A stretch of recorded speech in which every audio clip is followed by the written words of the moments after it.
Carta encíclica Rerum Novarum do Sumo Pontífice Papa Leão XIII a todos os nossos veneráveis irmãos, os patriarcas, primazes, arcebispos e bispos do orbe católico, em graça e comunhão com a Sé Apostólica. Sobre a condição dos operários. Introdução. 1.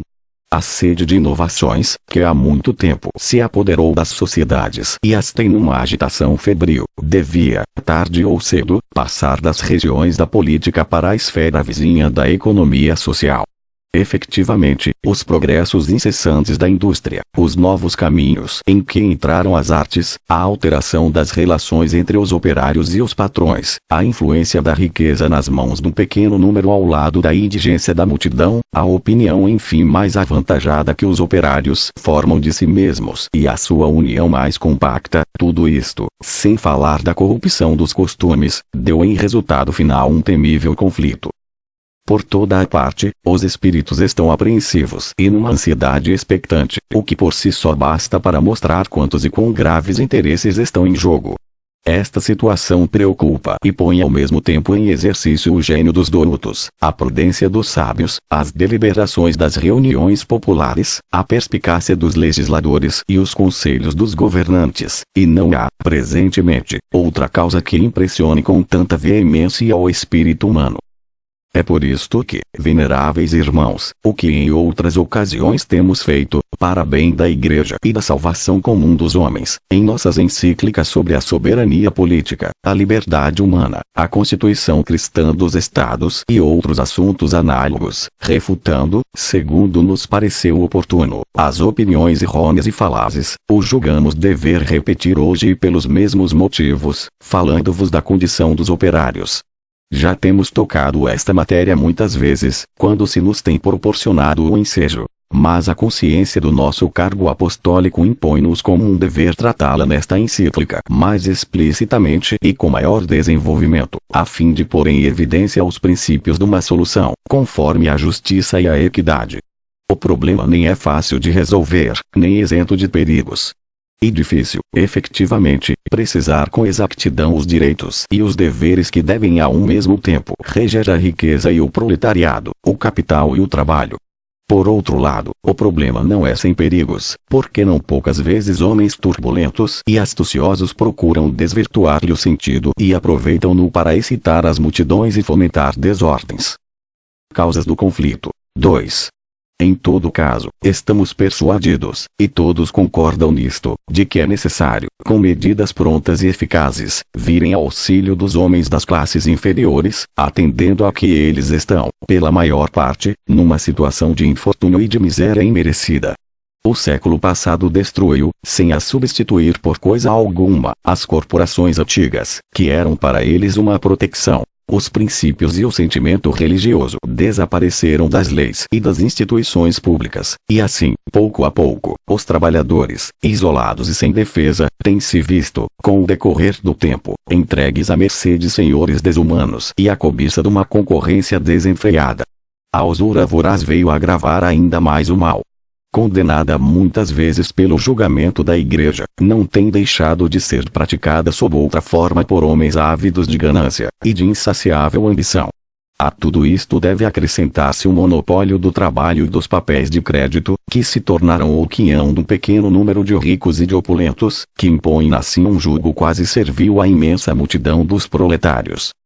A solução socialista. 3. Os socialistas, para curar este mal, instigam nos pobres o ódio invejoso contra os que possuem, e pretendem que toda a propriedade de bens particulares deve ser suprimida, que os bens de um indivíduo qualquer devem ser comuns a todos, e que a sua administração deve voltar para os municípios ou para o Estado. Mediante esta transladação das propriedades e esta igual repartição das riquezas e das comodidades que elas proporcionam entre os cidadãos, lisonjeiam-se de aplicar um remédio eficaz aos males presentes. Mas semelhante teoria, longe de ser capaz de pôr termo ao conflito, prejudicaria o operário se fosse posta em prática. Pelo contrário, é sumamente injusta, por violar os direitos legítimos dos proprietários, viciar as funções do Estado e tender para a subversão completa do edifício social. A propriedade particular. 4. De fato, como é fácil compreender, a razão intrínseca do trabalho empreendido por quem exerce uma arte lucrativa, o fim imediato visado pelo trabalhador, é conquistar um bem que possuirá como próprio e como pertencendo-lhe. Porque, se põe à disposição de outrem as suas forças e a sua indústria, não é, evidentemente, por outro motivo senão para conseguir com que possa prover a sua sustentação e as necessidades da vida, e espera do seu trabalho, não só o direito ao salário, mas ainda um direito estrito e rigoroso para usar dele como entender. Portanto, se, reduzindo as suas despesas, chegou a fazer algumas economias, para assegurar a sua conservação, as emprega, por exemplo, num campo, torna-se evidente que esse campo não é outra coisa senão um salário transformado. O terreno assim adquirido será a propriedade do artista com o mesmo título que a remuneração do seu trabalho. Mas, quem não vê que é precisamente nisso que consiste o direito da propriedade imobiliária e imobiliária? Assim, esta conversão da propriedade particular em propriedade coletiva, tão preconizada pelo socialismo, não teria outro efeito senão tornar a situação dos operários mais precária, retirando-lhes a livre disposição do seu salário e roubando-lhes, por isso mesmo, toda a esperança e toda a possibilidade de engrandecerem o seu patrimônio e melhorarem a sua situação. 5. Mas, e isto parece ainda mais grave, o remédio proposto está em oposição flagrante com a justiça, porque a propriedade particular e pessoal é, para o homem, de direito natural. Há, efetivamente, sob este ponto de vista, uma grandíssima diferença entre o homem e os animais destituídos de razão. Esses não se governam a si mesmos. São dirigidos e governados pela natureza, mediante um duplo instinto, que, por um lado, conserva a sua atividade sempre viva e lhes desenvolve as forças. Por outro, provoca e circunscreve ao mesmo tempo cada um dos seus movimentos. O primeiro instinto leva-os à conservação e à defesa da sua própria vida. O segundo, à propagação da espécie. E este duplo resultado obtém-no facilmente pelo uso das coisas presentes e postas ao seu alcance. Por outro lado, seriam incapazes de transpor esses limites, porque apenas são movidos pelos sentidos e por cada objeto particular que os sentidos percebem. Muito diferente é a natureza humana. Primeiramente, no homem reside, em sua perfeição, toda a virtude da natureza sensitiva, e desde logo lhe pertence, não menos que a esta, gozar dos objetos físicos e corpóreos. Mas a vida sensitiva, mesmo que possuída em toda a sua plenitude, não só não abraça toda a natureza humana, mas é-lhe muito inferior e própria para lhe obedecer e ser-lhe sujeita. O que em nós se avantaja, o que nos faz homens, nos distingue essencialmente do animal, é a razão ou a inteligência, e em virtude desta prerrogativa deve reconhecer-se ao homem não só a faculdade geral de usar das coisas exteriores, mas ainda o direito estável e perpétuo de as possuir, tanto as que se consomem pelo uso, como as que permanecem depois de nos terem servido. Uso comum dos bens criados e propriedade particular deles. Uma consideração mais profunda da natureza humana vai fazer sobressair melhor ainda esta verdade. O homem abrange pela sua inteligência uma infinidade de objetos, e às coisas presentes acrescenta e prende as coisas futuras. Além disso, é senhor das suas ações, também sob a direção da lei eterna e sob o governo universal da providência divina. Ele é, de algum modo, para si a sua lei e a sua providência. É por isso que tem o direito de escolher as coisas que julgar mais aptas, não só para prover ao presente, mas ainda ao futuro. De onde se segue que deve ter sob o seu domínio não só os produtos da terra, mas ainda a própria terra, que, pela sua fecundidade, ele vê estar destinada a ser a sua fornecedora no futuro. As necessidades do homem repetem-se perpetuamente. Satisfeitas hoje, renascem amanhã com novas exigências.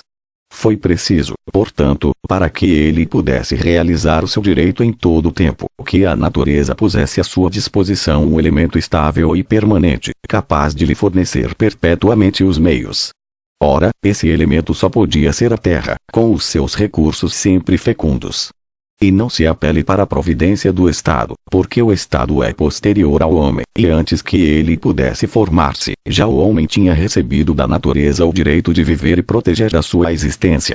Não se oponha também à legitimidade da propriedade particular o facto de que Deus concedeu a terra a todo o gênero humano para gozar, porque Deus não a concedeu aos homens para que a dominassem confusamente todos juntos.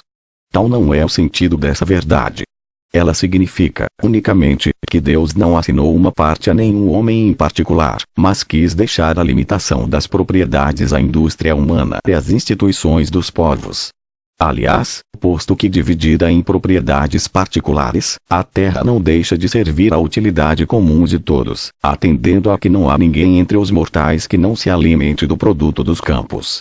Quem os não tem, supre-os pelo trabalho, de maneira que se pode afirmar, com toda a verdade, que o trabalho é o meio universal de prover as necessidades da vida, quer ele se exerça no terreno próprio, quer em alguma parte lucrativa cuja remuneração sai apenas dos produtos múltiplos da terra, com os quais ela se comuta.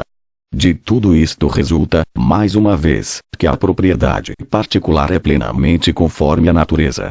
A terra, sem dúvida, fornece ao homem com abundância as coisas necessárias para a conservação da sua vida e ainda para o seu aperfeiçoamento, mas não poderia fornecê-las sem a cultura e sem os cuidados do homem.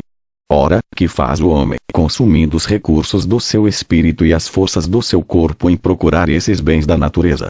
Aplica, para assim dizer, a si mesmo a porção da natureza corpórea que cultiva e deixa nela como que um certo cunho da sua pessoa, a ponto que, com toda a justiça, esse bem será possuído de futuro como seu, e não será lícito a ninguém violar o seu direito de qualquer forma que seja. A propriedade sancionada pelas leis humanas e divinas. A força destes raciocínios é de uma evidência tal, que chegamos a admirar como certos partidários de velhas opiniões podem ainda contradizê-los, concedendo sem dúvida ao homem particular o uso do solo e os frutos dos campos, mas recusando-lhe o direito de possuir, na qualidade de proprietário, esse solo em que edificou, a porção da terra que cultivou. Não veem, pois, que despojam assim esse homem do fruto do seu trabalho.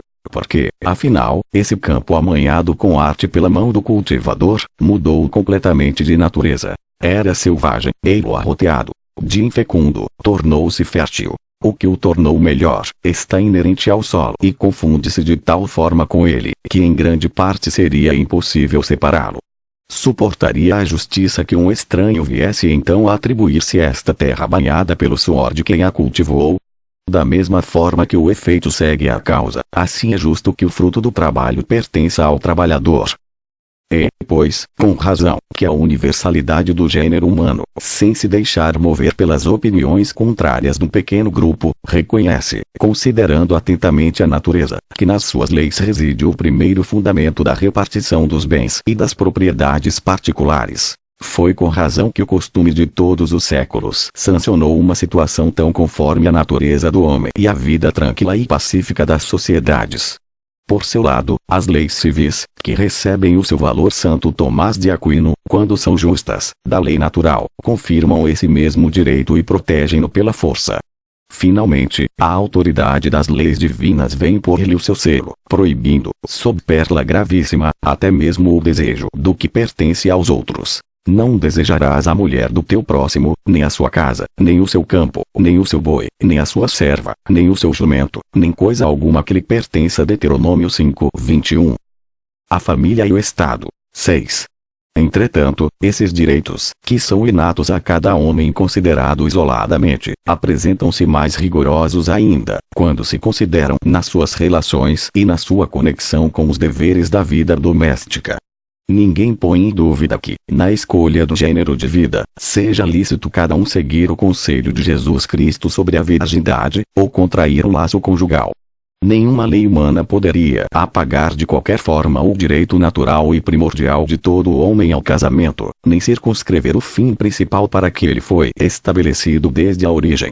Crescei e multiplicai-vos. Gênesis 1:28. Eis, pois, a família, isto é, a sociedade doméstica, sociedade muito pequena certamente, mas real e anterior a toda a sociedade civil, a qual, desde logo, será forçosamente necessário atribuir certos direitos e certos deveres absolutamente independentes do Estado. Assim, este direito de propriedade que nós, em nome da natureza, reivindicamos para o indivíduo, é preciso agora transferi-lo para o homem constituído chefe de família. Isto não basta. Passando para a sociedade doméstica, este direito adquire aí tanto maior força quanto mais extensão lá recebe a pessoa humana. A natureza não impõe somente ao pai de família o dever sagrado de alimentar e sustentar seus filhos. Vai mais longe. Como os filhos refletem a fisionomia de seu pai e são uma espécie de prolongamento da sua pessoa, a natureza inspira-lhe o cuidado do seu futuro e a criação de um patrimônio que os ajude a defender-se, na perigosa jornada da vida, contra todas as surpresas da má fortuna. Mas, esse patrimônio poderá ele criá-lo sem a aquisição e a posse de bens permanentes e produtivos que possam transmitir-lhes por via de herança. Assim como a sociedade civil, a família, conforme atrás dissemos, é uma sociedade propriamente dita, com a sua autoridade e o seu governo paterno, é por isso que sempre indubitavelmente na esfera que lhe determina o seu fim imediato, ela goza, para a escolha e uso de tudo o que exigem a sua conservação e o exercício de uma justa independência, de direitos pelo menos iguais aos da sociedade civil. Pelo menos iguais, dizemos nós, porque a sociedade doméstica tem sobre a sociedade civil uma prioridade lógica e uma prioridade real, de que participam necessariamente os seus direitos e os seus deveres. E se os indivíduos e as famílias, entrando na sociedade, nela achassem, em vez de apoio, um obstáculo, em vez de proteção, uma diminuição dos seus direitos, dentro em pouco a sociedade seria mais para se evitar do que para se procurar. Querer, pois, que o poder civil invada arbitrariamente o santuário da família, é um erro grave e funesto. Certamente, se existe algures uma família que se encontre numa situação desesperada, e que faça esforços vãos para sair dela, é justo que, em tais extremos, o poder público venha em seu auxílio, porque cada família é um membro da sociedade. Da mesma forma, se existe um lar doméstico que seja teatro de graves violações dos direitos mútuos, que o poder público intervenha para restituir a cada um os seus direitos. Não é isto usurpar as atribuições dos cidadãos, mas fortalecer os seus direitos, protegê-los e defendê-los como convém. Todavia, a ação daqueles que presidem ao governo público não deve ir mais além. A natureza proíbe-lhes ultrapassar esses limites. A autoridade paterna não pode ser abolida, nem absorvida pelo Estado, porque ela tem uma origem comum com a vida humana. Os filhos são alguma coisa de seu pai. São de certa forma uma extensão da sua pessoa, e, para falar com justiça, não é imediatamente por si que eles se agregam e se incorporam na sociedade civil, mas por intermédio da sociedade doméstica em que nasceram. Porque os filhos são naturalmente alguma coisa de seu pai, devem ficar sob a tutela dos pais até que tenham adquirido o livre-arbítrio. Santo Tomás de Aquino. Assim, substituindo a providência paterna pela providência do Estado, os socialistas vão contra a justiça natural e quebram os laços da família. O comunismo, princípio de empobrecimento. 7. Mas, além da injustiça do seu sistema, vêem-se bem todas as suas funestas consequências, a perturbação em todas as classes da sociedade, uma odiosa e insuportável servidão para todos os cidadãos, porta aberta a todas as invejas, a todos os descontentamentos, a todas as discórdias. O talento e a habilidade privados dos seus estímulos, e, como consequência necessária, as riquezas estancadas na sua fonte. Enfim, em lugar dessa igualdade tão sonhada, a igualdade na nudez, na indigência e na miséria. Por tudo o que nós acabamos de dizer, se compreende que a teoria socialista da propriedade coletiva deve absolutamente repudiar-se como prejudicial àqueles membros a que se quer socorrer, contrária aos direitos naturais dos indivíduos, como desnaturando as funções do Estado e perturbando a tranquilidade pública. Fique, pois, bem assente que o primeiro fundamento a estabelecer por todos aqueles que querem sinceramente o bem do povo é a inviolabilidade da propriedade particular. Expliquemos agora onde convém procurar o remédio tão desejado. A Igreja e a questão social. 8. É com toda a confiança que nós abordamos este assunto, e em toda a plenitude do nosso direito. Porque a questão de que se trata é de tal natureza, que, se não apelamos para a religião e para a Igreja, é impossível encontrar-lhe uma solução eficaz. Ora, como é principalmente a nós que estão confiadas a salvaguarda da religião e a dispensação do que é do domínio da Igreja, calarmo-nos seria aos olhos de todos trair o nosso dever. Certamente uma questão desta gravidade demanda ainda de outros a sua parte de atividade e de esforços. Isto é, dos governantes, dos senhores e dos ricos, e dos próprios operários, de cuja sorte se trata. Mas, o que nós afirmamos sem hesitação, é a inanidade da sua ação fora da igreja. E a igreja, efetivamente, que aure no evangelho doutrinas capazes de pôr termo ao conflito ou ao menos de suavizar, expurgando de tudo o que ele tenha de severo e áspero. A igreja, que se não contenta em esclarecer o espírito de seus ensinos, mas também se esforça em regular, de harmonia com eles a vida e os costumes de cada um. A igreja, que, por uma multidão de instituições eminentemente benéficas, tende a melhorar a sorte das classes pobres. A igreja, que quer e deseja ardentemente que todas as classes empreguem em comum as suas luzes e as suas forças para dar à questão operária a melhor solução possível. A igreja, enfim, que julga que as leis e a autoridade pública devem levar a esta solução, sem dúvida com medida e com prudência, a sua parte do consenso. Não luta, mas concórdia das classes. 9.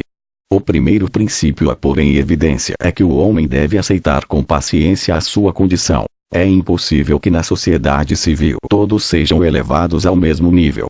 E, sem dúvida, isto o que desejam os socialistas. Mas contra a natureza todos os esforços são vãos. Foi ela, realmente, que estabeleceu entre os homens diferenças tão múltiples como profundas. Diferenças de inteligência, de talento, de habilidade, de saúde, de força. Diferenças necessárias, de onde nasce espontaneamente a desigualdade das condições. Esta desigualdade, por outro lado, reverte em proveito de todos, tanto da sociedade como dos indivíduos. Porque a vida social requer um organismo muito variado e funções muito diversas, e o que leva precisamente os homens a partilharem estas funções é, principalmente, a diferença das suas respectivas condições. Pelo que diz respeito ao trabalho em particular, o homem, mesmo no estado de inocência, não era destinado a viver na ociosidade, mas, ao que a vontade teria abraçado livremente como exercício agradável, a necessidade lhe acrescentou, depois do pecado, o sentimento da dor e o impôs como uma expiação. A terra será maldita por tua causa. É pelo trabalho que tirarás com que alimentar-te todos os dias da vida. Gênesis 3:17. O mesmo se dá com todas as outras calamidades que caíram sobre o homem. Neste mundo estas calamidades não terão fim nem tréguas, porque os funestos frutos do pecado são amargos, acres, acerbos, e acompanham necessariamente o homem até o derradeiro suspiro. Sim, a dor e o sofrimento são o apanágio da humanidade, e os homens poderão ensaiar tudo tentar para os banir. Mas não o conseguirão nunca, por mais recursos que empreguem e por maiores forças que para isso desenvolvam. Se há quem, atribuindo-se o poder fazê-lo, prometa ao pobre uma vida isenta de sofrimentos e de trabalhos, toda de repouso e de perpétuos gozos, certamente engana o povo e lhe prepara laços, onde se ocultam, para o futuro, calamidades mais terríveis que as do presente. O melhor partido consiste em ver as coisas tais quais são, e, como dissemos, em procurar um remédio que possa aliviar os nossos males. O erro capital na questão presente é crer que as duas classes são inimigas natas uma da outra, como se a natureza tivesse armado os ricos e os pobres para se combaterem mutuamente num duelo obstinado. Isto é uma aberração tal, que é necessário colocar a verdade numa doutrina contrariamente oposta, porque, assim como no corpo humano os membros, apesar da sua diversidade, se adaptam maravilhosamente uns aos outros, de modo que formam um todo exatamente proporcionado e que se poderá chamar simétrico, assim também, na sociedade, as duas classes estão destinadas pela natureza a unirem-se harmoniosamente e a conservarem-se mutuamente em perfeito equilíbrio. Elas têm imperiosa necessidade uma da outra. Não pode haver capital sem trabalho, nem trabalho sem capital. A concórdia traz consigo a ordem e a beleza. Ao contrário, de um conflito perpétuo só podem resultar confusão e lutas selvagens. Ora, para dirimir este conflito e cortar o mal na sua raiz, as instituições possuem uma virtude admirável e múltipla. E, primeiramente, toda a economia das verdades religiosas, de que a Igreja é guarda e intérprete, é de natureza a aproximar e reconciliar os ricos e os pobres, lembrando às duas classes os seus deveres mútuos e, primeiro que todos os outros, os que derivam da justiça. Obrigações dos operários e dos patrões. 10. Entre esses deveres, eis os que dizem respeito ao pobre e ao operário. Deve fornecer integral e fielmente todo o trabalho a que se comprometeu por contrato livre e conforme a equidade. não deve lesar o seu patrão, nem nos seus bens, nem na sua pessoa. As suas reivindicações devem ser isentas de violências e nunca revestirem forma de sedições. Deve fugir dos homens perversos que, nos seus discursos artificiosos, lhe sugerem esperanças exageradas e lhe fazem grandes promessas, as quais só conduzem a estéreis pesares e à ruína das fortunas. Quanto aos ricos e aos patrões, não devem tratar o operário como escravo, mas respeitar nele a dignidade do homem, realçada ainda pela do cristão. O trabalho do corpo, pelo testemunho comum da razão e da filosofia cristã, longe de ser um objeto de vergonha, honra o homem, porque lhe fornece um nobre meio de sustentar a sua vida. O que é vergonhoso e desumano é usar dos homens como de vis instrumentos de lucro, e não os estimar senão na proporção do vigor dos seus braços. O cristianismo, além disso, prescreve que se tenham em consideração os interesses espirituais do operário e o bem da sua alma. Aos patrões compete velar para que a isto seja dada plena satisfação, para que o operário não seja entregue à sedução e às solicitações corruptoras, que nada venha a enfraquecer o espírito de família nem os hábitos de economia. Proíbe também aos patrões que imponham aos seus subordinados um trabalho superior às suas forças ou em desarmonia com a sua idade ou o seu sexo. Mas, entre os deveres principais do patrão, é necessário colocar, em primeiro lugar, o de dar a cada um o salário que convém. Certamente, para fixar a justa medida do salário, há numerosos pontos de vista a considerar. De uma maneira geral, recordem-se o rico e o patrão de que explorar a pobreza e a miséria e especular com a indigência, são coisas igualmente reprovadas pelas leis divinas e humanas. Que cometeria um crime de clamar vingança ao céu quem defraudasse a qualquer no preço dos seus labores. Eis que o salário, que tendes extorquido por fraude aos vossos operários, clama contra vós. E o seu clamor subiu até aos ouvidos do Deus dos exércitos. Tiago 5 verso 4. Enfim, os ricos devem precaver-se religiosamente de todo acto violento, toda a fraude, toda a manobra usurária que seja de natureza a atentar contra a economia do pobre, e isto mais ainda, porque este é menos apto para defender-se, e porque os seus haveres, por serem de mínima importância, revestem um caráter mais sagrado. A obediência a estas leis, perguntamos nós, não bastaria, só de per si, para fazer cessar todo o antagonismo e suprimir-lhe as causas. 11.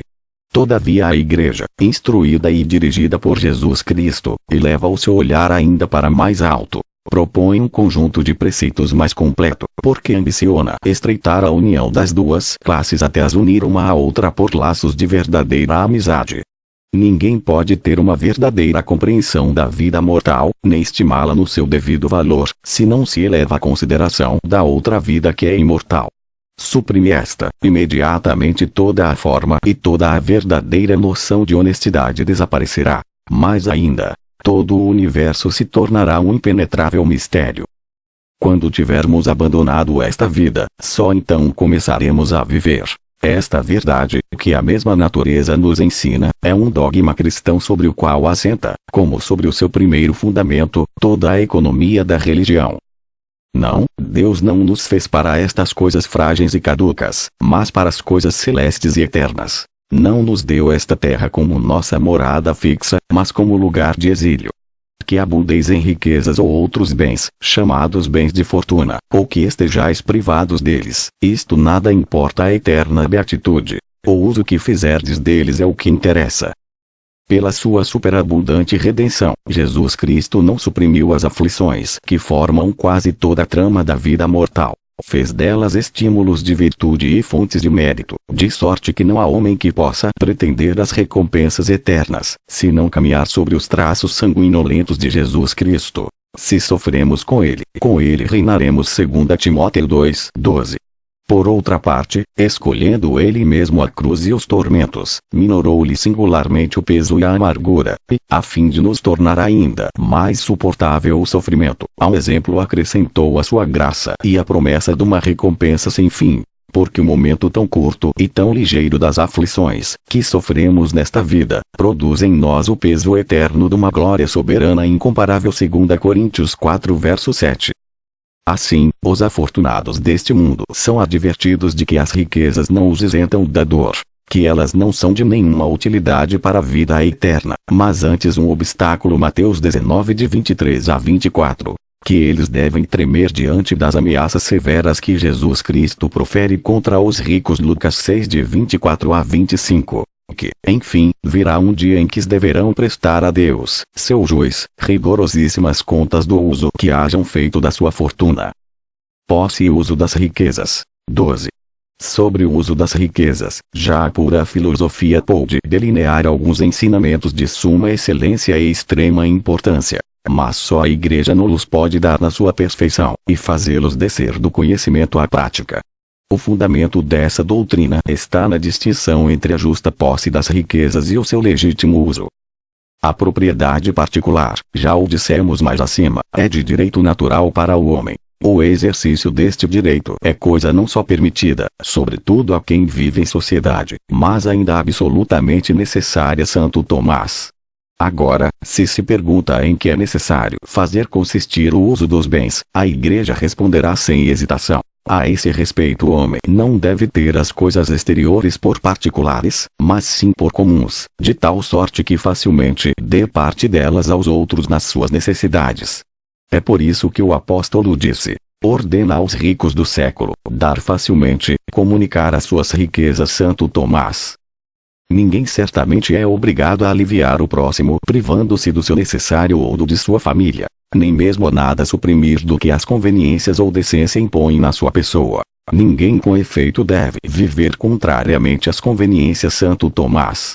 Mas, desde que haja suficientemente satisfeito a necessidade e ao decoro, é um dever lançar o supérfluo no seio dos pobres. Do supérfluo dai esmolas. Lucas 11:41. É um dever, não de estrita justiça, excepto nos casos de extrema necessidade, mas de caridade cristã, um dever, por consequência, cujo cumprimento se não pode conseguir pelas vias da justiça humana. Mas, acima dos juízos do homem e das leis, há a lei e o juízo de Jesus Cristo, nosso Deus, que nos persuade de todas as maneiras a dar habitualmente esmola. É mais feliz, diz ele, aquele que dá do que aquele que recebe. Atos 20:35, e o Senhor terá como dada ou recusada a si mesmo a esmola que se haja dado ou recusado aos pobres. Todas as vezes que tenhais dado esmola, um de meus irmãos, é a mim que a haveis dado. Mateus 25:40.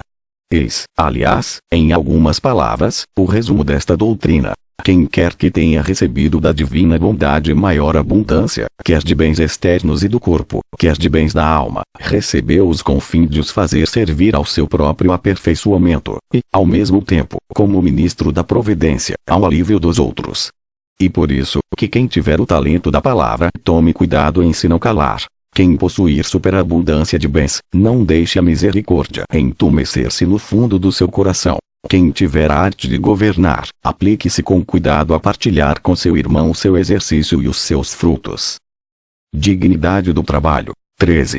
Quanto aos deserdados da fortuna, aprendam da Igreja que, segundo o juízo do próprio Deus, a pobreza não é um opróbrio e que não se deve corar por ter de ganhar o pão com o suor do seu rosto. É o que Jesus Cristo nosso Senhor confirmou com seu exemplo.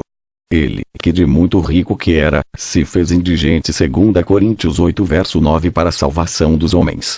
Que, filho de Deus e Deus ele mesmo, quis passar aos olhos do mundo por filho de um artesão, que chegou até a consumir uma grande parte da sua vida em trabalho mercenário. Não é ele o carpinteiro, o filho de Maria? Marcos 6:3.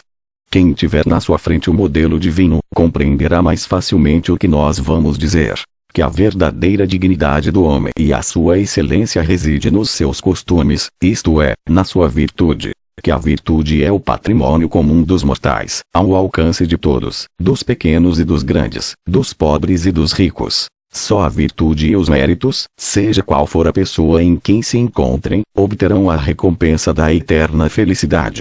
Mais ainda, é para as classes desafortunadas que o coração de Deus parece inclinar-se mais. Jesus Cristo chama aos pobres bem-aventurados. Mateus 5:3. Convida com amor a virem a ele, a fim de consolar a todos os que sofrem e que choram. Mateus 11:18. Abraça com caridade mais terna os pequenos e os oprimidos. Estas doutrinas foram, sem dúvida alguma, feitas para humilhar a alma altiva do rico e torná-lo mais condescendente, para reanimar a coragem daqueles que sofrem e inspirar-lhes resignação. Com elas se acharia diminuído um abismo causado pelo orgulho, e se obteria sem dificuldade que as duas classes se dessem as mãos e as vontades se unissem na mesma amizade. Comunhão de bens de natureza e de graça. 14. Mas é ainda demasiado pouco a simples amizade. Se se obedecer aos preceitos do cristianismo, será no amor fraterno que a união se operará. De uma parte e de outra se saberá e compreenderá que os homens são todos absolutamente nascidos de Deus, seu Pai comum. Que Deus é o seu único e comum fim, que só Ele é capaz de comunicar aos anjos e aos homens uma felicidade perfeita e absoluta.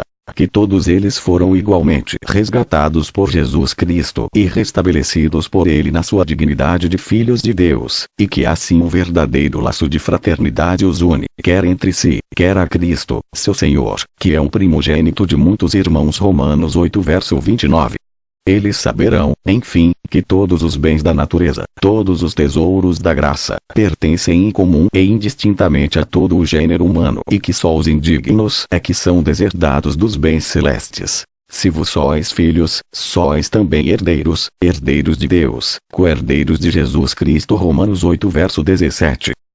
Tal é a economia dos direitos e dos deveres que ensina a filosofia cristã. Não se veria em breve prazo estabelecer-se a pacificação, se estes ensinamentos pudessem vir a prevalecer nas sociedades. Exemplo e magistério da Igreja. 15. Entretanto, a Igreja não se contenta com indicar o caminho que leva à salvação. Ela conduz a esta e com a sua própria mão aplica ao mal o conveniente remédio. Ela dedica-se toda a instruir e a educar os homens segundo os seus princípios e a sua doutrina, cujas águas vivificantes ela tem o cuidado de espalhar, tão longe e tão largamente quanto lhe é possível, pelo ministério dos bispos e do clero. Depois, esforça-se por penetrar nas almas e por obter das vontades que se deixem conduzir e governar pela regra dos preceitos divinos. Este ponto é capital e de grandíssima importância, porque encerra como que o resumo de todos os interesses que estão em litígio, e aqui a ação da Igreja é soberana. Os instrumentos de que ela dispõe para tocar as almas, recebeu-os, para este fim, de Jesus Cristo, e trazem em si a eficácia de uma virtude divina. São os únicos aptos para penetrar até as profundezas do coração humano, que são capazes de levar o homem a obedecer às imposições do dever, a dominar as suas paixões, a amar a Deus e ao seu próximo com uma caridade sem limites, a ultrapassar corajosamente todos os obstáculos que dificultam o seu caminho na estrada da virtude. Neste ponto, basta passar ligeiramente em revista pelo pensamento os exemplos da antiguidade. As coisas e factos que vamos lembrar estão isentos de controvérsia. Assim, não é duvidoso que a sociedade civil foi essencialmente renovada pelas instituições cristãs, que esta renovação teve por efeito elevar o nível do gênero humano, ou, para melhor dizer, chamá-lo da morte à vida, e guindá-lo a um alto grau de perfeição, como se não viu semelhante nem antes nem depois, e não se verá jamais em todo o decurso dos séculos. Que, enfim, destes benefícios foi Jesus Cristo o princípio e deve ser o seu fim. Porque, assim como tudo partiu dele, assim também tudo lhe deve ser referido. Quando, pois, o Evangelho raiou no mundo, quando os povos tiveram conhecimento do grande mistério da encarnação do Verbo e da redenção dos homens, a vida de Jesus Cristo, Deus e homem, invadiu as sociedades e impregnou-as inteiramente com a sua fé, com as suas máximas e com as suas leis. E por isso que, se a sociedade humana deve ser curada, não o será senão pelo regresso à vida e às instituições do cristianismo. A quem quer regenerar uma sociedade qualquer em decadência, se prescreve com razão que a reconduza às suas origens.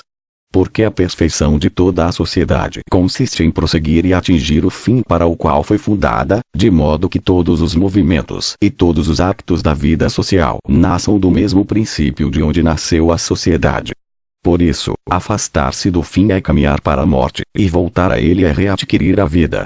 E o que nós dizemos de todo o corpo social aplica-se igualmente a essa classe de cidadãos que vivem do seu trabalho e que formam a grandíssima maioria.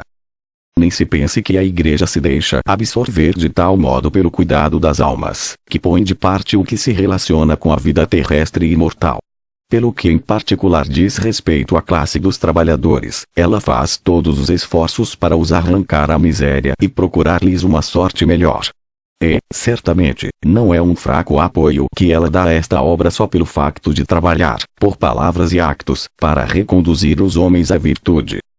Os costumes cristãos, desde que entram em ação, exercem naturalmente sobre a prosperidade temporal a sua parte de benéfica influência. Porque eles atraem o favor de Deus, princípio e fonte de todo bem. Reduzem o desejo excessivo das riquezas e a sede dos prazeres, esses dois flagelos que frequentes vezes lançam a amargura e o desgosto no próprio seio da opulência. 1 Timóteo 6 verso 10. Contentam-se enfim com uma vida e alimentação frugal, e suprem pela economia a modicidade do rendimento, longe desses vícios que consomem não só as pequenas, mas as grandes fortunas, e dissipam os maiores patrimônios. A Igreja e a caridade durante os séculos. 16. A Igreja, além disso, provê também diretamente a felicidade das classes deserdadas, pela fundação e sustentação de instituições que ela julga próprias para aliviar a sua miséria. E, mesmo neste gênero de benefícios, ela tem sobressaído de tal modo, que os seus próprios inimigos lhe fizeram o seu elogio. Assim, entre os primeiros cristãos, era tal a virtude da caridade mútua, que não raro se viam os mais ricos despojarem-se do seu patrimônio em favor dos pobres. Por isso, a indigência não era conhecida entre eles. Atos 4 verso 34. Os apóstolos tinham confiado aos diáconos, cuja ordem fora especialmente instituída para esse fim, a distribuição cotidiana das esmolas, e o próprio esse Paulo, apesar de absorvido por uma solicitude que abraçava todas as igrejas, não hesitava em empreender penosas viagens para ir em pessoa levar socorros aos cristãos indigentes. Socorros do mesmo gênero eram espontaneamente oferecidos pelos fiéis em cada uma das suas assembleias. O que Tertuliano chama aos depósitos da piedade, porque eram empregados em sustentar e sepultar as pessoas indigentes, os órfãos pobres de ambos os sexos, os domésticos velhos, as vítimas de naufrágio. Eis como pouco a pouco se formou esse patrimônio, que a Igreja sempre guardou com religioso cuidado como um bem próprio da família dos pobres. Ela chegou até a assegurar socorros aos infelizes, poupando-lhes a humilhação de estender a mão. Porque esta mãe comum dos ricos e dos pobres, aproveitando maravilhosamente rasgos de caridade que ela havia provocado por toda a parte, fundou sociedades religiosas e uma multidão de outras instituições úteis que, pouco tempo depois, não deviam deixar sem alívio nenhum gênero de miséria. Há hoje, sem dúvida, um certo número de homens que, fiéis ecos dos pagãos de outrora, chegam a fazer, mesmo dessa caridade tão maravilhosa, uma arma para atacar a Igreja. E viu-se uma beneficência estabelecida pelas leis civis substituir-se à caridade cristã. Mas esta caridade, que se dedica toda e sem pensamento reservado à utilidade do próximo, não pode ser suprida por nenhuma invenção humana. Só a Igreja possui essa virtude, porque não se pode aurir senão no Sagrado Coração de Jesus Cristo, e a errar longe de Jesus Cristo, estar afastado da sua Igreja. O concurso do Estado. 17. Todavia não há dúvida de que, para obter o resultado desejado, não é demais recorrer aos meios humanos. Assim, todos aqueles a quem a questão diz respeito, devem visar ao mesmo fim e trabalhar de harmonia cada um na sua esfera. Nisto há como que uma imagem da providência governando o mundo, porque nós vemos de ordinário que os factos e os acontecimentos que dependem de causas diversas são a resultante da sua ação comum. Ora, que parte de ação e de remédio temos nós o direito de esperar do Estado? Diremos, primeiro, que por Estado entendemos aqui, não tal governo estabelecido entre tal povo em particular, mas todo o governo que corresponde aos preceitos da razão natural e dos ensinamentos divinos, ensinamentos que nós todos expusemos, especialmente na nossa carta encíclica sobre a Constituição Cristã das Sociedades Encíclica Immortale Dei. Origem da prosperidade nacional. 18. O que se pede aos governantes é um curso de ordem geral, que consiste em toda a economia das leis e das instituições. Queremos dizer que devem fazer de modo que da mesma organização e do governo da sociedade brote espontaneamente e sem esforço a prosperidade, tanto pública como particular. Tal é, com efeito, o ofício da prudência civil e o dever próprio de todos aqueles que governam. Ora, o que torna uma nação próspera são os costumes puros, as famílias fundadas sobre bases de ordem e de moralidade, a prática e o respeito da justiça, uma imposição moderada e uma repartição equitativa dos encargos públicos, o progresso da indústria e do comércio, uma agricultura florescente e outros elementos, se usar, do mesmo gênero. Todas as coisas que se não podem aperfeiçoar, sem fazer subir outro tanto a vida e a felicidade dos cidadãos. Assim como, pois, por todos esses meios, o Estado pode tornar-se útil às outras classes, assim também pode melhorar muitíssimo a sorte da classe operária, e isto em todo o rigor do seu direito, e sem ter a temer a censura de ingerência. Porque, em virtude mesmo do seu ofício, o Estado deve servir o interesse comum. E é evidente que, quanto mais se multiplicarem as vantagens resultantes desta ação de ordem geral, tanto menos necessidade haverá de recorrer a outros expedientes para remediar a condição dos trabalhadores. Mas há outra consideração que atinge mais profundamente ainda o nosso assunto. A razão formal de toda a sociedade é só uma e é comum a todos os seus membros, grandes e pequenos. Os pobres, com o mesmo título que os ricos, são, por direito natural, cidadãos. Isto é, pertencem ao número das partes vivas de que se compõe, por intermédio das famílias, o corpo inteiro da nação, para não dizer que em todas as cidades são o grande número. Como, pois, seria desrazoável prover a uma classe de cidadãos e negligenciar outra, torna-se evidente que a autoridade pública deve também tomar as medidas necessárias para salvaguardar a salvação e os interesses da classe operária. Se ela faltar a isto, viola a estrita justiça que quer que a cada um seja dado o que lhe é devido. A esse respeito S. Tomás diz muito sabiamente: assim como a parte e o todo são em certo modo uma mesma coisa, assim o que pertence ao todo pertence de alguma sorte a cada parte. Santo Tomás de Aquino.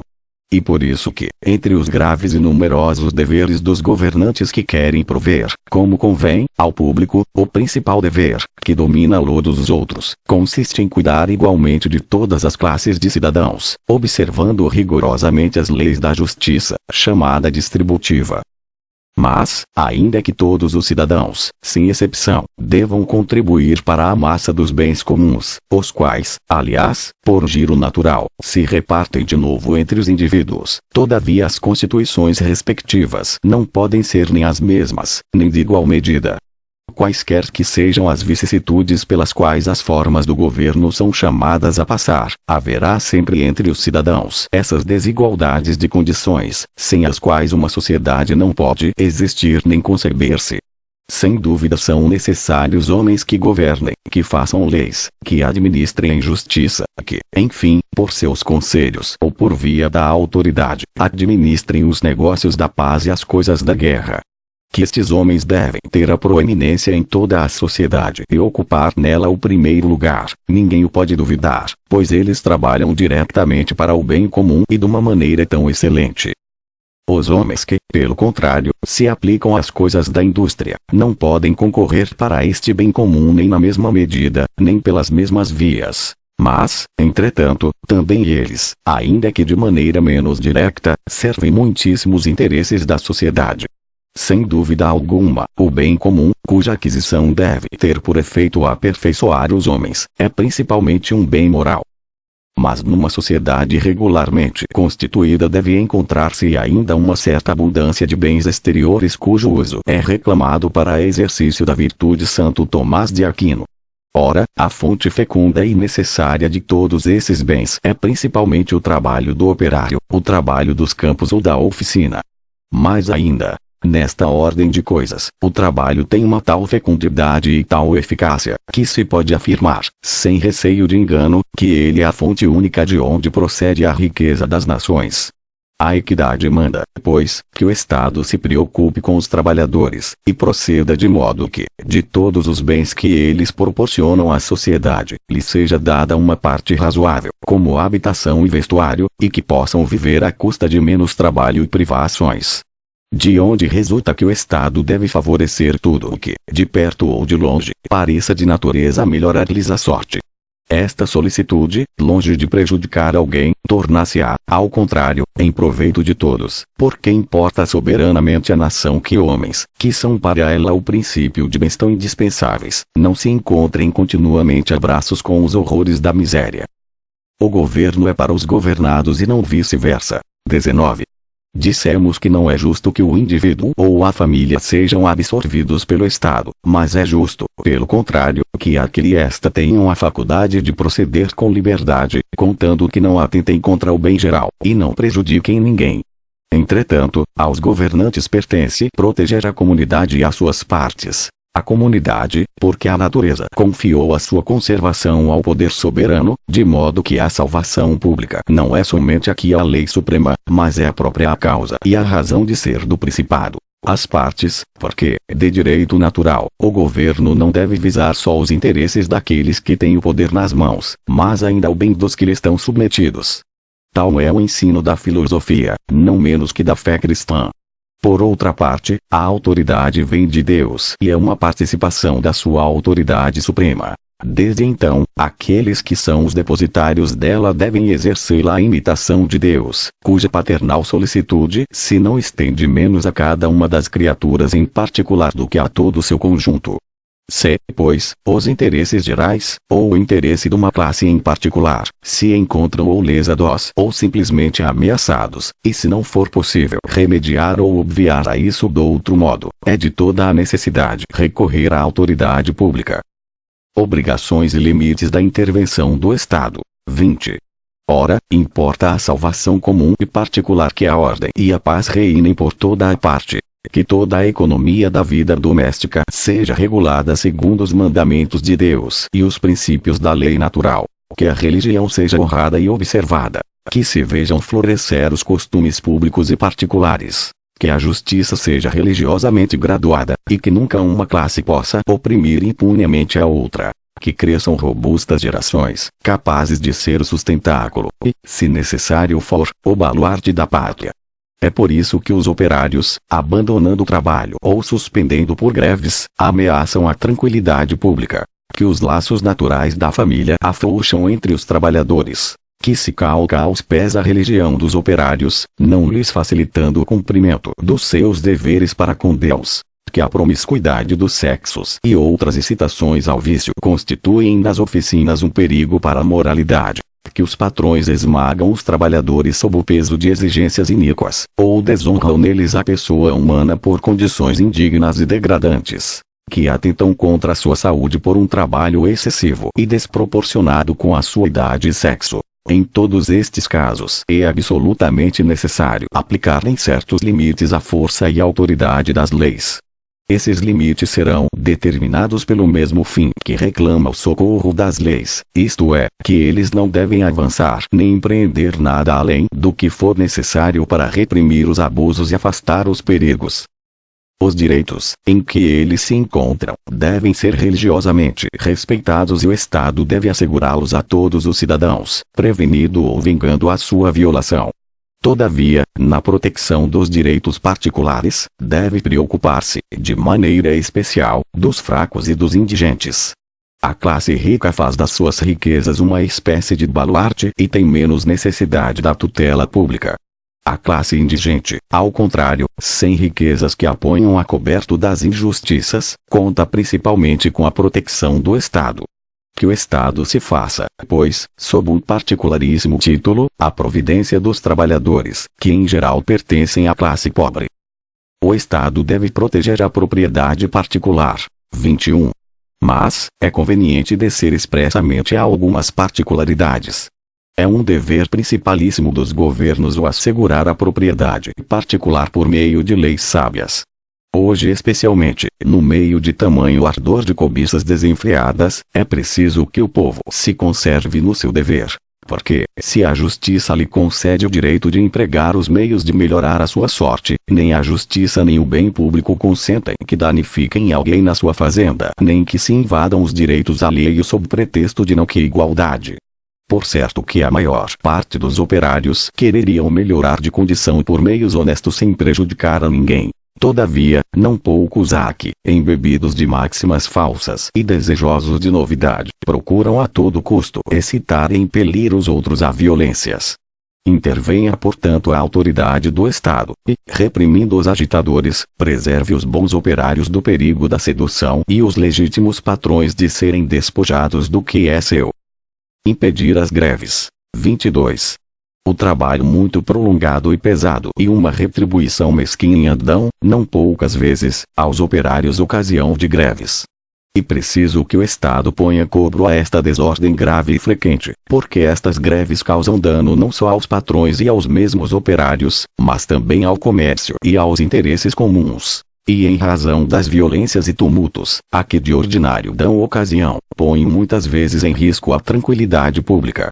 O remédio, portanto, nesta parte, mais eficaz e salutar é prevenir o mal com a autoridade das leis, e impedir a explosão, removendo a tempo as causas de que se prevê que hão de nascer os conflitos entre os operários e os patrões. Proteger os bens da alma. 23. Muitas outras coisas deve igualmente o Estado proteger ao operário, e em primeiro lugar os bens da alma. A vida temporal, posto que boa e desejável, não é o fim para que fomos criados, mas é a via e o meio para aperfeiçoar, com o conhecimento da verdade e com a prática do bem, a vida do espírito. O espírito é o que tem em si impressa a semelhança divina, e no qual reside aquele principado em virtude do qual foi dado ao homem o direito de dominar as criaturas inferiores e de fazer servir a sua utilidade toda a terra e todo o mar. Enchei a terra e tornai-vô-la sujeita, dominai sobre os peixes do mar e sobre as aves do céu e sobre todos os animais que se movem sobre a terra. Gênesis 1, 28. Nisto todos os homens são iguais, e não há diferença alguma entre ricos e pobres, patrões e criados, monarcas e súbditos, porque é o mesmo o Senhor de todos. Romanos 10 verso 12.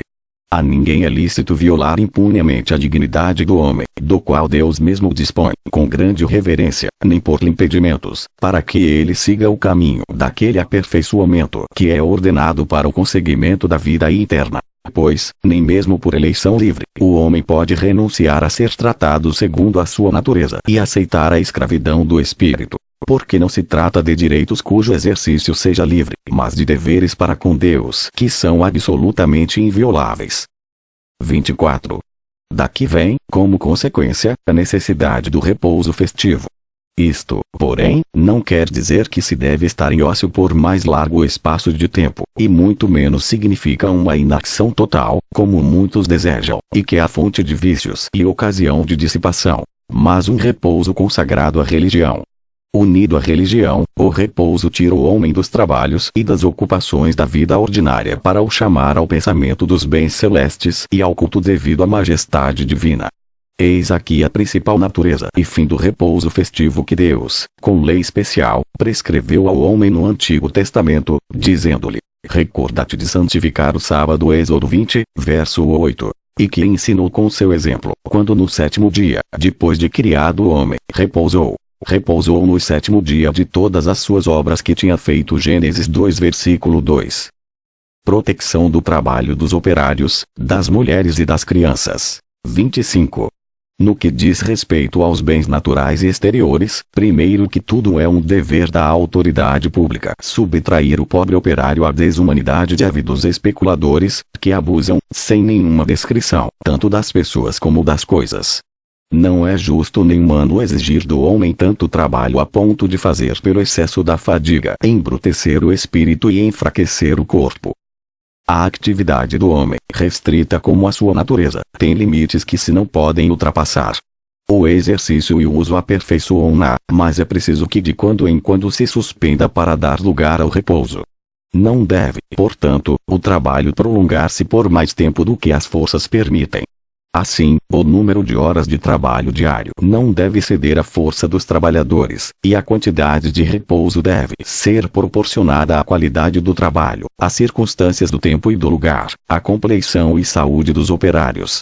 O trabalho, por exemplo, de extrair pedra, ferro, chumbo e outros materiais escondidos debaixo da terra, sendo mais pesado e nocivo à saúde, deve ser compensado com uma duração mais curta. Deve-se também atender às estações, porque não poucas vezes um trabalho que facilmente se suportaria numa estação, noutra é de facto insuportável ou somente se vence com dificuldade. 26. Enfim, o que um homem válido e na força da idade pôde fazer, não será equitativo exigi-lo de uma mulher ou de uma criança. Especialmente a infância, e isto deve ser estritamente observado, não deve entrar na oficina senão quando a sua idade tenha suficientemente desenvolvido nela as forças físicas, intelectuais e morais. De contrário, como uma planta ainda tenra, ver-se-á murchar com um trabalho demasiado precoce, e dar-se-á cabo da sua educação. Trabalhos há também que se não adaptam tanto à mulher, a qual a natureza destina de preferência aos arranjos domésticos, que, por outro lado, salvaguardam admiravelmente a honestidade do sexo, e correspondem melhor, pela sua natureza, ao que pede a boa educação dos filhos e a prosperidade da família. Em geral, a duração do descanso deve medir-se pelo dispêndio das forças que ele deve restituir. O direito ao descanso de cada dia, assim como a cessação do trabalho no dia do Senhor, deve ser a condição expressa ou tácita de todo contrato feito entre patrões e operários. Onde esta condição não entrar, o contrato não será justo, pois ninguém pode exigir ou prometer a violação dos deveres do homem para com Deus e para consigo mesmo. O quantitativo do salário dos operários. 27. Passemos agora a outro ponto da questão e de não menor importância, que, para evitar os extremos, demanda uma definição precisa. Referimos-nos à fixação do salário. Uma vez livremente aceite o salário por uma e outra parte, assim se raciocina, o patrão cumpre todos os seus compromissos desde que o pague e não é obrigado a mais nada. Em tal hipótese, a justiça só seria lesada, se ele se recusasse a saldar a dívida ou o operário a concluir todo o seu trabalho, e a satisfazer as suas condições. E neste último caso, com exclusão de qualquer outro, é que o poder público teria que intervir para fazer valer o direito de qualquer deles. Semelhante raciocínio não encontrará um juiz equitativo que consinta em o abraçar sem reserva, pois não abrange todos os lados da questão e omite um deveras importante. Trabalhar é exercer a atividade com o fim de procurar o que requerem as diversas necessidades do homem, mas principalmente a sustentação da própria vida. Comerás o teu pão com o suor do teu rosto. Gênesis 3, 19. Eis a razão por que o trabalho recebeu da natureza como que um duplo cunho. É pessoal, porque a força ativa é inerente à pessoa, e porque a propriedade daquele que a exerce e a recebeu para sua utilidade. E é necessário, porque o homem precisa da sua existência, e porque a deve conservar para obedecer às ordens incontestáveis da natureza. Ora, se não se encarar o trabalho senão pelo seu lado pessoal, não há dúvida de que o operário pode a seu bel prazer restringir a taxa do salário. A mesma vontade que dá o trabalho pode contentar-se com uma pequena remuneração ou mesmo não exigir nenhuma. Mas já é outra coisa, se ao caráter de personalidade se juntar o de necessidade, que o pensamento pode abstrair, mas que na realidade não se pode separar. Efectivamente, conservar a existência é um dever imposto a todos os homens e ao qual se não podem subtrair sem crime. Deste dever nasce necessariamente o direito de procurar as coisas necessárias à subsistência, e que o pobre as não procure senão mediante o salário do seu trabalho. Façam, pois, o patrão e o operário todas as convenções que lhes aprouver, cheguem, inclusivamente, a acordar na cifra do salário. Acima da sua livre vontade está uma lei de justiça natural, mais elevada e mais antiga, a saber, que o salário não deve ser insuficiente para assegurar a subsistência do operário sóbrio e honrado. Mas se, constrangido pela necessidade ou forçado pelo receio do mal maior, aceita condições duras que por outro lado lhe não seria permitido recusar, porque lhe são impostas pelo patrão ou por quem faz oferta do trabalho, então é isto sofrer uma violência contra a qual a justiça protesta. Mas, sendo de temer que nestes casos e em outros análogos, como no que diz respeito às horas diárias de trabalho e à saúde dos operários, a intervenção dos poderes públicos seja importuna, sobretudo por causa da variedade das circunstâncias, dos tempos e dos lugares, será preferível que a solução seja confiada às corporações ou sindicatos de que falaremos mais adiante, ou que se recorra a outros meios de defender os interesses dos operários, mesmo com o auxílio e apoio do Estado, se a questão reclamar. A economia como meio de conciliação das classes. 28. O operário que receber um salário suficiente para ocorrer com desáfogo suas necessidades e as da sua família, se for prudente, seguirá o conselho que parece dar-lhe a própria natureza. Aplicar-se-á a ser parcimonioso e agirá de forma que, com prudentes economias, vá juntando um pequeno pecúlio, que lhe permita chegar um dia a adquirir um modesto patrimônio. Já vemos que a presente questão não podia receber solução verdadeiramente eficaz, se não começasse por estabelecer como princípio fundamental a inviolabilidade da propriedade particular. Importa, pois, que as leis favoreçam o espírito de propriedade, o reanimem e desenvolvam, tanto quanto possível, entre as massas populares. Uma vez obtido, este resultado seria a fonte dos mais preciosos benefícios, e em primeiro lugar de uma repartição dos bens certamente mais equitativa. A violência das revoluções políticas dividiu o corpo social em duas classes e cavou entre elas um imenso abismo. Do lado, a onipotência na opulência. Uma facção que, senhora absoluta da indústria e do comércio, desvia o curso das riquezas e faz correr para o seu lado todos os mananciais. Facção que aliás tem na sua mão mais do motor da administração pública. Do outro, a fraqueza na indigência. Uma multidão com a alma dilacerada, sempre pronta para a desordem. Estimule-se a industriosa atividade do povo com a perspectiva da sua participação na prosperidade do solo, e ver-se-á nivelar pouco a pouco o abismo que separa a opulência da miséria, ou operar-se a aproximação das duas classes. Demais, a terra produzirá tudo em maior abundância, pois o homem é assim feito. O pensamento de que trabalha em terreno que é seu redobra o seu ardor e a sua aplicação. Chega a pôr todo o seu amor numa terra que ele mesmo cultivou, que lhe promete a si e aos seus não só o estritamente necessário, mas ainda uma certa fartura. Não há quem não descubra sem esforço os efeitos desta duplicação da atividade sobre a fecundidade da terra e sobre a riqueza das nações. A terceira utilidade será a suspensão do movimento de emigração. Ninguém, com efeito, quereria trocar por uma região estrangeira a sua pátria e a sua terra natal, se nesta encontrasse os meios de levar uma vida mais tolerável.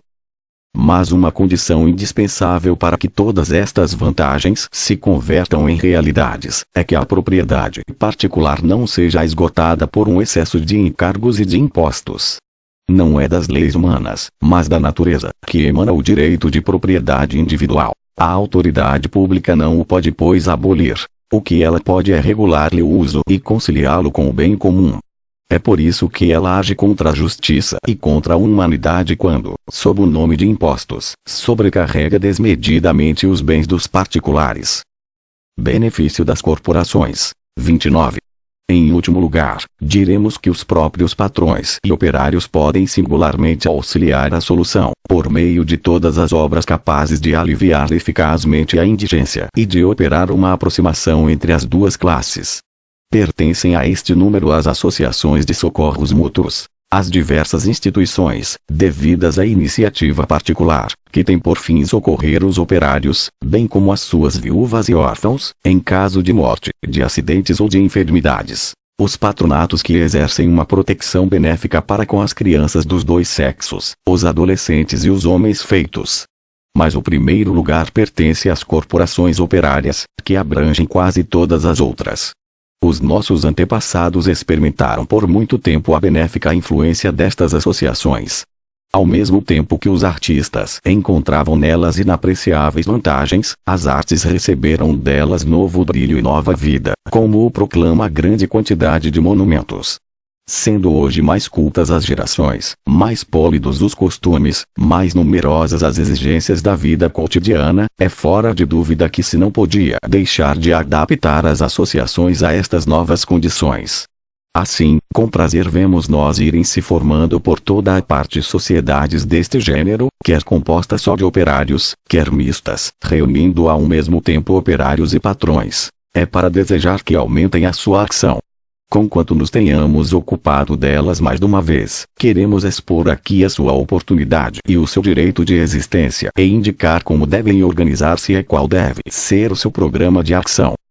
As associações particulares e o Estado. 30. A experiência que o homem adquire todos os dias da exiguidade das suas forças, obriga-o e impele-o a agregar-se a uma cooperação estranha. É nas sagradas letras que se lê esta máxima: mais valem dois juntos que um só, pois tiram vantagem da sua associação.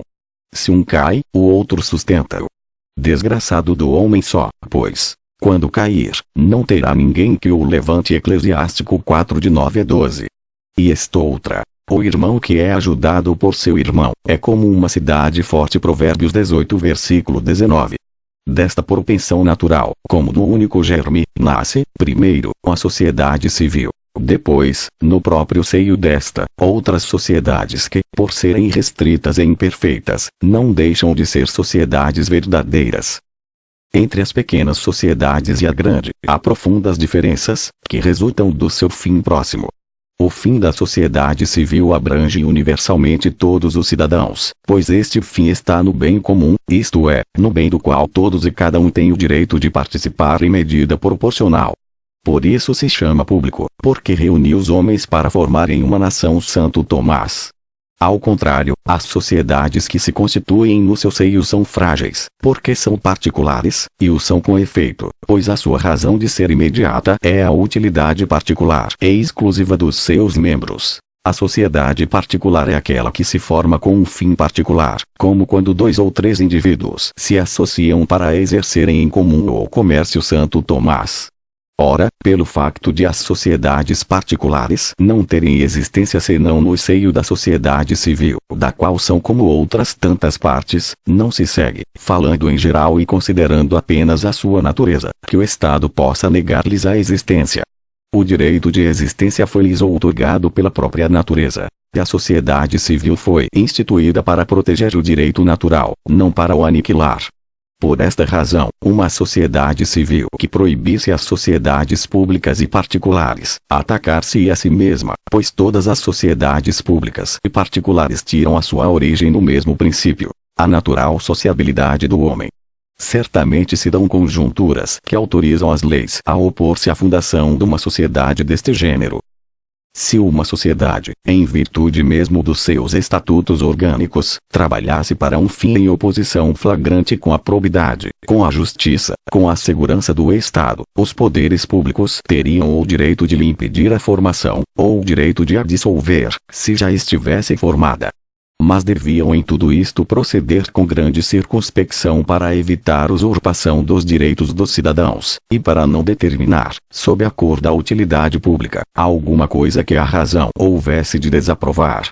Pois uma lei não merece obediência, senão enquanto é conforme com a recta razão e a lei eterna de Deus. Santo Tomás. 31. Aqui, apresentam-se ao nosso espírito as confrarias, as congregações e as ordens religiosas de todo o gênero, nascidas da autoridade da Igreja e da piedade dos fiéis. Quais foram os seus frutos de salvação para o gênero humano até aos nossos dias, a história o diz suficientemente. Considerando simplesmente o ponto de vista da razão, estas sociedades aparecem como fundadas com um fim honesto, e, consequentemente, sob os auspícios do direito natural. No que elas têm de relativo à religião, não dependem senão da Igreja. Os poderes públicos não podem, pois, legitimamente, arrogar-se nenhum direito sobre elas, atribuir-se a sua administração. A sua obrigação é antes respeitá-las, protegê-las e, em caso de necessidade, defendê-las. Justamente o contrário é o que nós temos sido condenados a ver, principalmente nestes últimos tempos. Em não poucos países, o Estado tem deitado a mão a estas sociedades, e tem acumulado a este respeito injustiça sobre injustiça, sujeição às leis civis, privações do direito legítimo de personalidade, expoliação dos bens. Sobre esses bens, a Igreja tinha todavia os seus direitos. Cada um dos membros tinha os seus. Os doadores, que lhe haviam dado uma aplicação, e aqueles, enfim, que delas auferiam socorros e alívio, tinham os seus. Assim não podemos deixar de deplorar amargamente expoliações tão iníquas e tão funestas. tanto mais que se ferem de proscrição às sociedades católicas na mesma ocasião em que se afirma a legalidade das sociedades particulares, e que aquilo que se recusa a homens pacíficos e que não tem em vista senão a utilidade pública, se concede, e por certo muito amplamente, a homens que meditam planos funestos para a religião e também para o Estado. As associações operárias católicas. 32. Certamente em nenhuma outra época se viu tão grande multiplicidade de associações de todo o gênero, principalmente de associações operárias. Não é, porém, aqui o lugar para investigar qual é a origem de muitas delas, qual o seu fim e quais os meios com que tendem para esse fim. Mas é uma opinião, confirmada por numerosos indícios, que elas são ordinariamente governadas por chefes ocultos, e que obedecem a uma palavra de ordem igualmente hostil ao nome cristão e à segurança das nações. Que, depois de terem assambarcado todas as empresas, se há operários que recusam entrar em seu seio, elas fazem expiar a sua recusa pela miséria. Neste estado de coisas, os operários cristãos não têm remédio senão escolher entre esses dois partidos. Ou darem os seus nomes às sociedades de que a religião tem tudo a temer, ou organizarem-se eles próprios e unirem as suas forças para poderem sacudir denodadamente um jugo tão injusto e tão intolerável. Haverá homens, verdadeiramente empenhados em arrancar o supremo bem da humanidade a um perigo iminente, que possam ter a menor dúvida de que é necessário optar por esse último partido. É altamente louvável o zelo de grande número dos nossos, que, conhecendo perfeitamente as necessidades da hora presente, sondam cuidadosamente o terreno, para aí descobrirem uma vereda honesta que conduz à reabilitação da classe operária. Constituindo-se protectores das pessoas dedicadas ao trabalho, esforçam-se por aumentar a sua prosperidade, tanto doméstica como individual, e regular com equidade as relações recíprocas dos patrões e dos operários, por manter-lhe enraizar nos e noutros a lembrança dos seus deveres e a observância dos preceitos que, conduzindo o homem à moderação e coordenando todos os excessos, mantém nas nações, e entre elementos tão diversos de pessoas e de coisas, a concórdia e a harmonia mais perfeita. Sob a inspiração dos mesmos pensamentos, homens de grande mérito se reúnem em congresso, para comunicarem mutuamente as ideias, unirem as suas forças, ordenarem programas de ação. Outros ocupam-se em fundar corporações adequadas às diversas profissões e em fazer entrar nelas os artistas. Coadjuvam-nos com os seus conselhos e a sua fortuna, e providenciam para que lhes não falte nunca um trabalho honrado e proveitoso. Os bispos, por seu lado, animam estes esforços e colocam-nos sob a sua proteção. Por sua autoridade e sob os seus auspícios, membros do clero tanto secular como regular se dedicam, em grande número, aos interesses espirituais das corporações. Finalmente, não faltam católicos que, possuidores de abundantes riquezas, convertidos de algum modo em companheiros voluntários dos trabalhadores, não olham a despesas para fundar e propagar sociedades, onde estas possam encontrar, a par com certa abastança para o presente, a promessa de honroso descanso para o futuro. Tanto zelo, tantos e tão engenhosos esforços têm já feito entre os povos um bem muito considerável, e demasiado conhecido para que seja necessário falar deles mais nitidamente. É a nossos olhos feliz prognóstico para o futuro, e esperamos destas corporações os mais benéficos frutos, conquanto que continuem a desenvolver-se e que a prudência presida a sua organização. Proteja o Estado estas sociedades fundadas segundo o direito, mas não se intrometa no seu governo interior e não toque nas molas íntimas que lhes dão vida, pois o movimento vital procede essencialmente de um princípio interno, e extingue-se facilmente sob a ação de uma causa externa. Disciplina e finalidade destas associações. 33. Precisam evidentemente estas corporações, para que nelas haja unidade de ação e acordo de vontades, de uma sábia e prudente disciplina. Se, pois, como é certo, os cidadãos são livres de se associarem, devem sê-lo igualmente de se dotarem com os estatutos e regulamentos que lhes pareçam mais apropriados ao fim que visam. Quais devem ser estes estatutos e regulamentos? Não cremos que se possam dar regras certas e precisas para lhes determinar os pormenores. Tudo depende do gênio de cada nação, das tentativas feitas e da experiência adquirida, do gênero de trabalho, da expansão do comércio e de outras circunstâncias de coisas e de tempos que se devem pesar com ponderação. Tudo quanto se pode dizer em geral é que se deve tomar como regra universal e constante organizar e governar por tal forma as cooperações que proporcionem a cada um dos seus membros os meios aptos para lhes fazerem atingir, pelo caminho mais cômodo e mais curto, o fim que ele se propõe, e que consiste no maior aumento possível dos bens do corpo, do espírito e da fortuna. Mas é evidente que se deve visar antes de tudo o objeto principal, que é o aperfeiçoamento moral e religioso.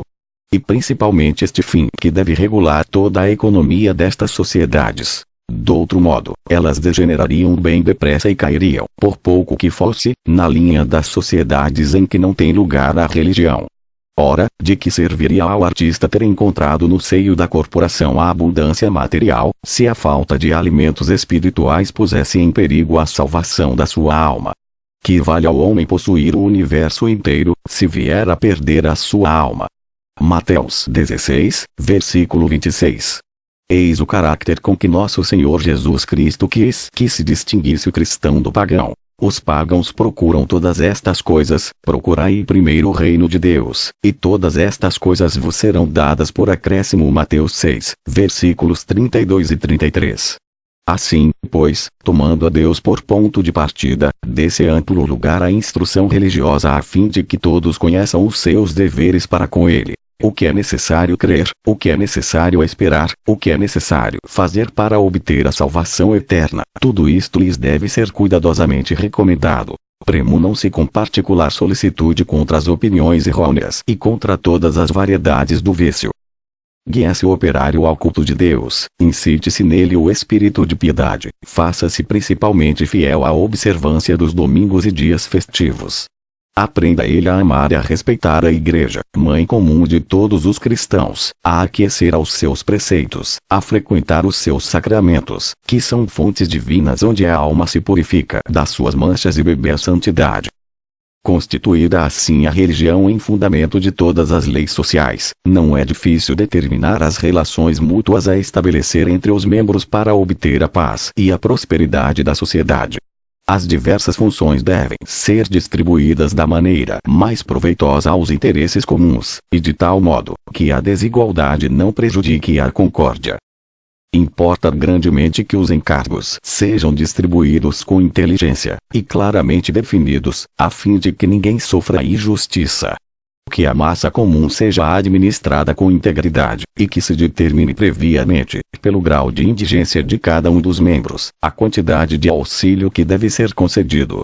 Que os direitos e os deveres dos patrões sejam perfeitamente conciliados com os direitos e deveres dos operários, a fim de atender às reclamações eventuais que se levantem numa ou noutra classe a respeito dos direitos lesados. Seria muito para desejar que os próprios estatutos encarregassem homens prudentes e íntegros, tirados do seu seio, para regularem o litígio na qualidade de árbitros. Convite para os operários católicos se associarem. 34. É necessário ainda prover de modo especial a que em nenhum tempo falte trabalho ao operário, e que haja um fundo de reserva destinado a fazer face, não somente aos acidentes súbitos e fortuitos inseparáveis do trabalho industrial, mas ainda à doença, à velhice e aos reveses da fortuna. Estas leis, contanto que sejam aceites de boa vontade, bastam para assegurar aos fracos a subsistência e um certo bem-estar. Mas as corporações católicas são chamadas ainda a prestar os seus bons serviços à prosperidade geral. Pelo passado podemos sem temeridade julgar o futuro. Uma época cede o lugar a outra, mas o curso das coisas apresenta maravilhosas semelhanças, preparadas por essa providência que tudo dirige e faz convergir para o fim que Deus se propôs ao criar a humanidade. Sabemos que nas primeiras idades da Igreja imputavam como crime a indigência dos seus membros, condenados a viver de esmolas ou do trabalho. Mas, déspidos como estavam de riquezas e de poder, souberam conciliar o favor dos ricos e a proteção dos poderosos. Viam-nos diligentes, laboriosos, modelos de justiça e principalmente de caridade. Com o espetáculo de uma vida tão perfeita e de costumes tão puros, todos os preconceitos se dissiparam, o sarcasmo caiu e as ficções de uma superstição inveterada desvaneceram-se pouco a pouco ante a verdade cristã. A sorte da classe operária, tal é a questão de que hoje se trata, será resolvida pela razão ou sem ela e não pode ser indiferente às nações, quer seja do modo ou do outro. Os operários cristãos resolvê-la-ão facilmente pela razão, se, unidos em sociedades e obedecendo a uma direção prudente, entrarem no caminho em que os seus antepassados encontraram o seu bem e o dos povos. Qualquer que seja nos homens a força dos preconceitos e das paixões, se uma vontade pervertida não afogou ainda inteiramente o sentido do que é justo e honesto, será indispensável que, cedo ou tarde, a benevolência pública se volte para esses operários, que se tenha visto ativos e modestos, pondo a equidade acima da ganância, e preferido tudo à religião do dever. Daqui, resultará esta outra vantagem, que a esperança de salvação e grandes facilidades para a atingir, serão oferecidas a esses operários que vivem no desprezo da fé cristã, ou nos hábitos que ela reprova. Compreendem, geralmente, esses operários que têm sido joguete de esperanças enganosas e de aparências mentirosas. Pois sentem, pelo tratamento desumano que recebem dos seus patrões, que quase não são avaliados senão pelo peso do ouro produzido pelo seu trabalho. Quanto às sociedades que os aliciaram, eles bem veem que, em lugar da caridade e do amor, não encontram nelas senão discórdias intestinas, companheiras inseparáveis da pobreza insolente e incrédula. A alma embotada, o corpo extenuado, quanto não desejariam sacudir um jugo tão humilhante. Mas, ou por causa do respeito humano ou pelo receio da indigência, não ousam fazê-lo. Para todos esses operários podem as sociedades católicas ser de maravilhosa utilidade, se convidarem os hesitantes a vir procurar no seu seio um remédio para todos os males, e acolherem pressurosas os arrependidos e lhes assegurarem defesa e proteção. Solução definitiva. A caridade. 35. Vede, veneráveis irmãos, por que meios esta questão tão difícil demanda ser tratada e resolvida. Tome cada um a tarefa que lhe pertence, e isto sem demora, para que não suceda que, adiando o remédio, se tome incurável o mal, já de ser tão grave.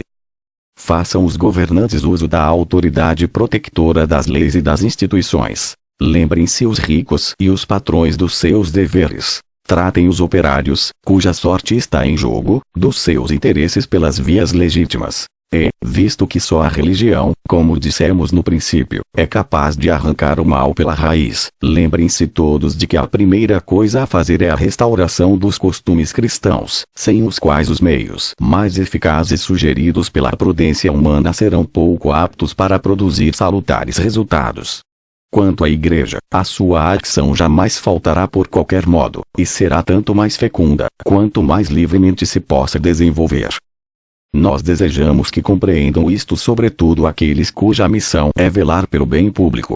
Empreguem neste ponto os ministros do santuário toda a energia da sua alma e generosidade do seu zelo, e guiados pela vossa autoridade e pelo vosso exemplo, veneráveis irmãos, não se cansem de inculcar a todas as classes da sociedade as máximas do Evangelho. Façamos tudo quanto estiver ao nosso alcance para a salvação dos povos, e, sobretudo, alimentem-se e acendam nos outros, nos grandes e nos pequenos a caridade, Senhora e Rainha de todas as virtudes. Portanto, a salvação desejada deve ser principalmente o fruto de uma grande efusão de caridade, queremos dizer, daquela caridade que compendia em si todo o Evangelho, e que, sempre pronta a sacrificar-se pelo próximo, é o antídoto mais seguro contra o orgulho e o egoísmo do século. Desta virtude, descreveu S. Paulo as feições características com as seguintes palavras: a caridade é paciente, é benigna, não cuida do seu interesse, tudo sofre, a tudo se resigna. 1 Coríntios cap. 13, 4, 7. Como sinal dos favores celestes e penhor da nossa benevolência, a cada um de vós, veneráveis irmãos, ao vosso clero e ao vosso povo, com grande afecto no Senhor, concedemos a bênção apostólica. Dada em Roma, junto de S. Pedro, a 15 de maio de 1891, no 14º ano do nosso pontificado. Papa Leão Xi.